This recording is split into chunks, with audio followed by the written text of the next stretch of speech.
What's up, everybody? Welcome to Fantasy Sports Now. Today we're talking about the MLB projected standings. This is part 4 of our series. We already went over the American League, and if you're interested in that, go take a look. If you like what you see, hit the sub, hit the like, give me a comment. Let's talk about it. I'm not always right on these things, so let's talk about it. Let me know how you feel, and let's get some dialogue going. So I'm a man that likes to jump right into the content, and today we're talking about the NL East. So let's dive right in. So, this is their projected standings. This is based on a big simulation that they do. Everybody looks forward to these projections every year, and here they are for this year, it's 2021. So, NL East is right up here. This is what we're looking at today. They really like the Mets this year. Nearly a 71% chance of winning the division.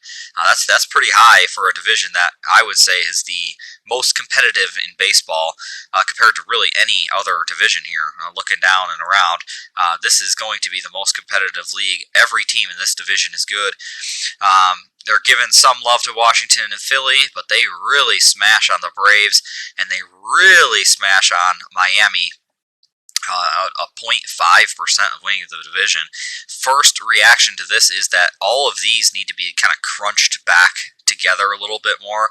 I think New York going that boldly and saying 71% is quite high, and giving Miami and Atlanta, 6%. I think that they all need to be more towards the mean. So, this to me is more like maybe 50.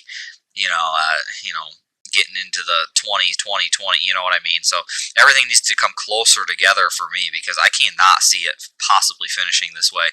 I think they got this one, I don't want to say completely wrong because the rank might end up this way, but to have Atlanta this low is, I don't know what they're thinking. I think I know why they put them there, and I'll get into that because I'm going to go team by team here. But that seems like an almost embarrassing thing to put out there. So let's look at the Mets. So 93 wins, 71% of the division. They've made a lot of moves this offseason. This is Fangraphs. Again, they're good for going out and reading a lot of content. I'm going to use their depth chart. This is their projected lineup and all that fun stuff. So that's what I'm going to use. If you want to go check them out, feel free. I love the Mets hitting lineup. Love it. I think that these three guys right here are elite, honestly. And if they're not now, they're going to be. I think Pete Alonso has a big comeback. Conforto has been one of the most solid players in baseball that people don't seem to think is a superstar, but in my eyes, he absolutely is. Dominic Smith broke out. Jeff McNeil seems like he's trending in the right direction. So everything that you see here for me is this is one of the better hitting lineups in the National League, and it's riddled with young talent and that all still have upside still. So I think that that's a really good lineup here. And as we go down to the starting pitching, this is why as well they're basically number one on the list back here. This is why they have winning 93 games is because they have a very strong team throughout. DeGrom and Carrasco 1-2 is, think about Bieber and Carrasco last year. They were pretty dominant, really, and that's what I think got the Indians through to the playoffs. It wasn't their hitting. It was more on the backings of their pitching. I love Stroman. At number 3 here, I think he's going to be really good. I hope he does. I don't think he's planning on opting out this year, but I really feel like at number 3, he's going to have a big year. This doesn't include Noah. I don't expect to see him till the end of the year, but if he does come in, the playoff push, that could be a really tough monster to stop. Bullpen wise, it's okay. It's not like a great bullpen. It's nothing really worth mentioning too much about. Actually, one of the guys that I like the most is down here in Seth Lugo. He didn't have a great 2020, but 2019 he was like lights out. So it's one of those things where throughout this lineup, there's not really a gap, and that's why they're first, and I think that they should be first in this, though I think that they should be closer to everybody else. That's why they're up there. That's why they're number 1. Great team throughout, and I expect to see them in the playoffs. 70%? I'm not so sure. So, Washington, let's jump in. They made a lot of moves this offseason too, which I really like. The fact that they didn't look at this and say, oh, the Mets are making moves, we better back away. They actually decided, you know what, no, we're also going to try to go for this, and we think we have a good team still, and they do. Honestly, I think that Juan Soto is, he's obviously top 4 player in fantasy, but he is such a stud. I think he's even at number 4 overall, I still think he's like underrated. How's that? How's that possible? It's ridiculous. Followed up with Turner. I think Josh Bell is going to have a huge comeback year. I think he needed to get out of Pittsburgh. I think he's here you go. He's going to get up more towards that 30 home run range in the middle of this lineup. I feel like this is the sign or the trade in this case that's going to go noticed really quickly after the season starts. Also picking up guys on like Schwarber. I mean, I don't think Schwarber's like a stunning superstar, but and they have it over here too. They are projecting a good 30 home runs. So this is the kind of guy that you want in the middle of your lineup, and that's exactly what they have. But as good as the top 6, I guess the top 5 here is hitting, the pitching is still really strong. Now, yes, Strasburg cannot stay healthy. I understand that. Scherzer has been hurt for a few seasons now with some lingering things. I understand that. But if these guys can kind of pull together for one more season, then they are easily competitive with the Mets. In fact, these 3, I would say, are stronger than the Mets, even if you include Noah. And that's pretty bold. Patrick Corbin's been Mr. Consistent for a long time.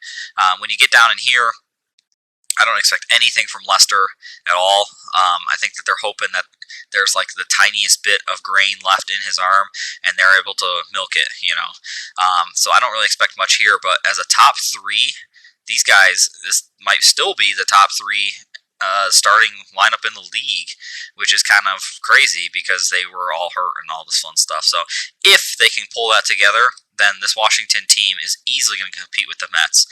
Picked up Brad Hand, too. Brad Hand's a tough one for me because last year everybody had basically sworn him off and said that he was going to lose his job and he's not going to close anymore. Well, it turns out he ended up with the most saves in the American League. So, I mean, it's hard to say because a year removed from that, he was ready to get released and all that, blah, blah, blah, blah, blah, and now he's closing again and looks dominant. So I'm not really sure what to expect out of Brad Hand. I don't think, he's going to end up with the results from last year, but the answer is somewhere in the middle.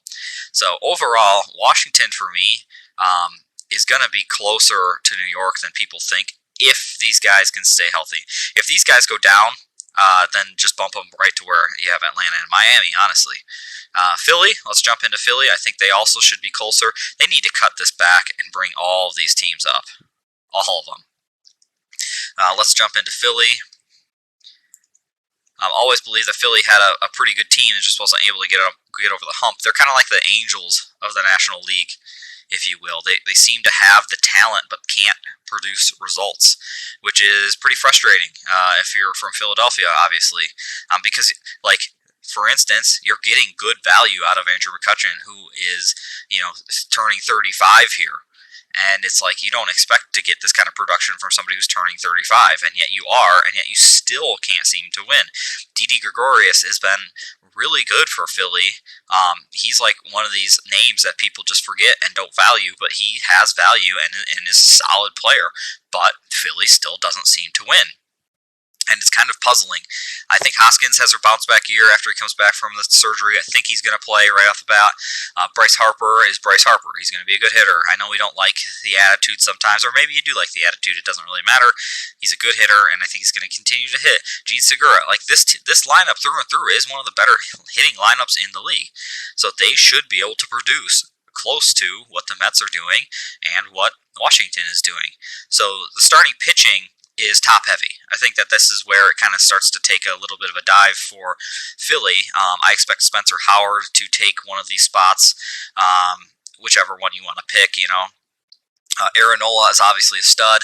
I don't expect that to change. Zach Wheeler is kind of one of these tweeners. Last year, if you look at his stats, he had a lot of games blown for the bullpen. The bullpen was their Achilles heel last year, which let me see if did they shore up any of that bullpen? Looks like they did try to bring some guys in to try to help. Oh yeah.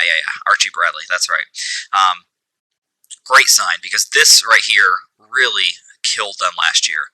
They were leading a lot of games going into the 6th and 7th inning, and they could not hold any of them. It was hard to watch, honestly. I remember looking through the chats during these games, and people were just like, "Oh, it's the 6th inning, game's over. We're winning, but we will lose," and they lost.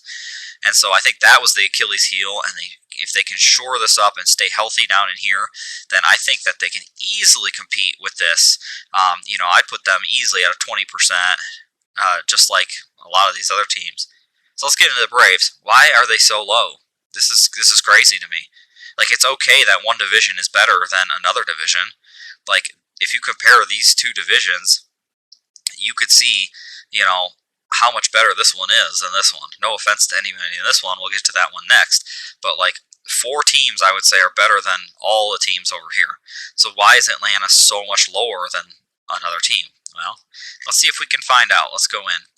I think I know why they have them so low, but looking at the team should absolutely help, because it's not the hitting. If they're knocking them on the hitting, then I don't know what they're looking at. You have basically 2 MVPs right here. Freeman won the MVP, and Ozuna was second or third in the MVP. And then you have their actual best hitter, who is Acuna, sitting there. And then you have all these upside guys.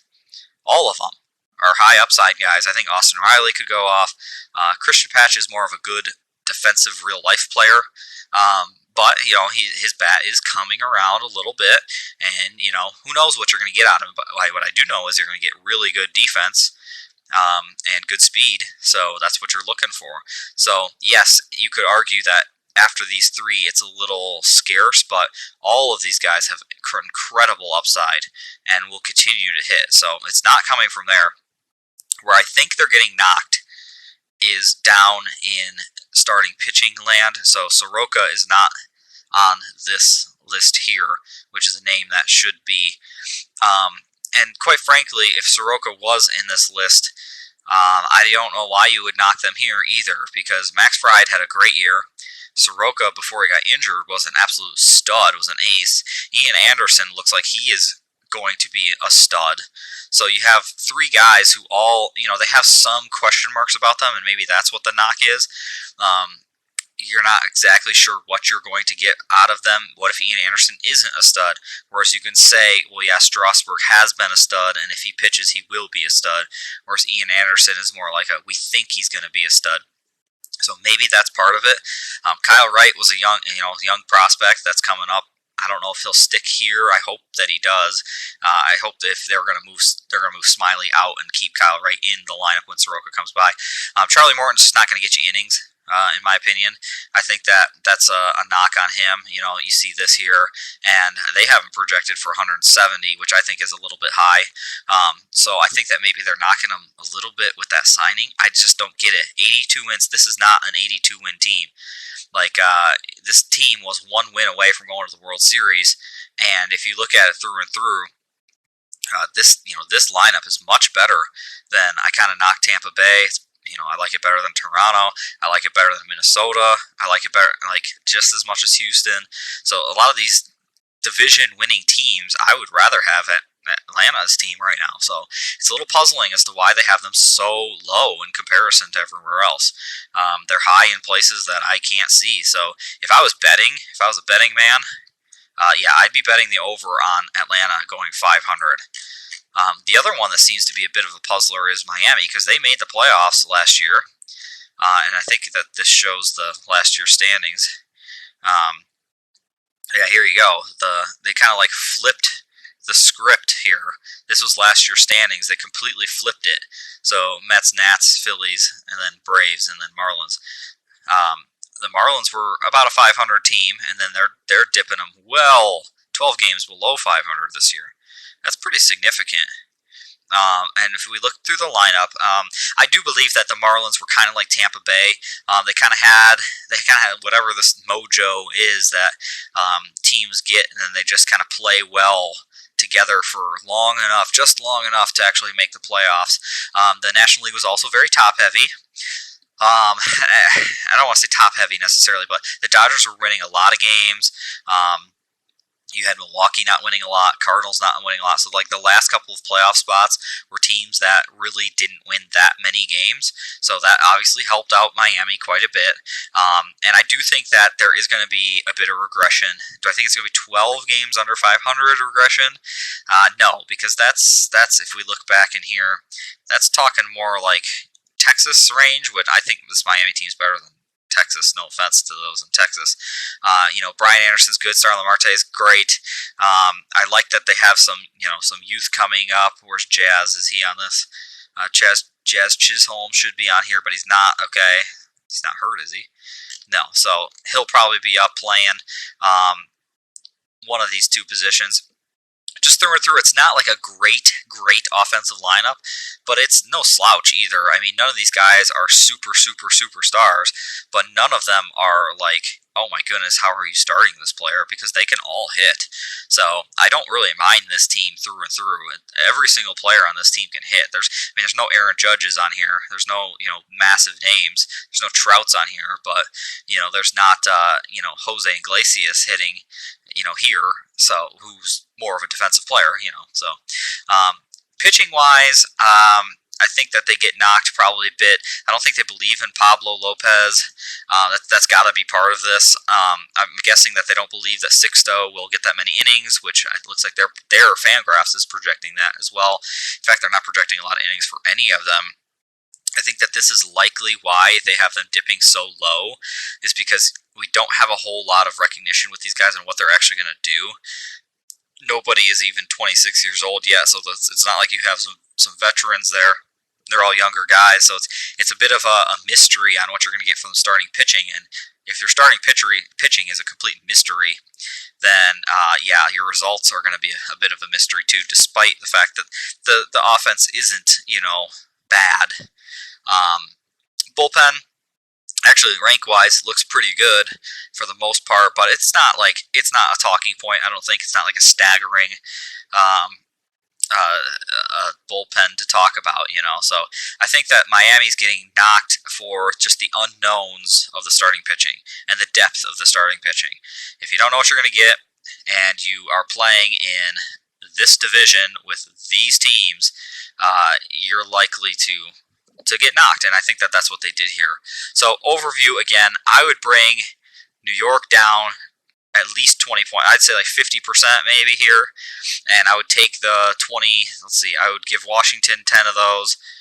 Oh boy, that's actually going to be hard. I would probably knock them down more than that. I'd get them down to 40% and add at least 10 to each of these other teams, because there's no way this almost looks like a runaway.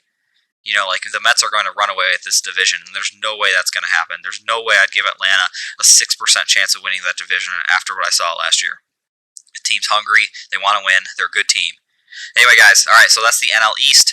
Look for the NL Central. We'll probably do it tomorrow. If you like what you saw, appreciate you. Enjoy.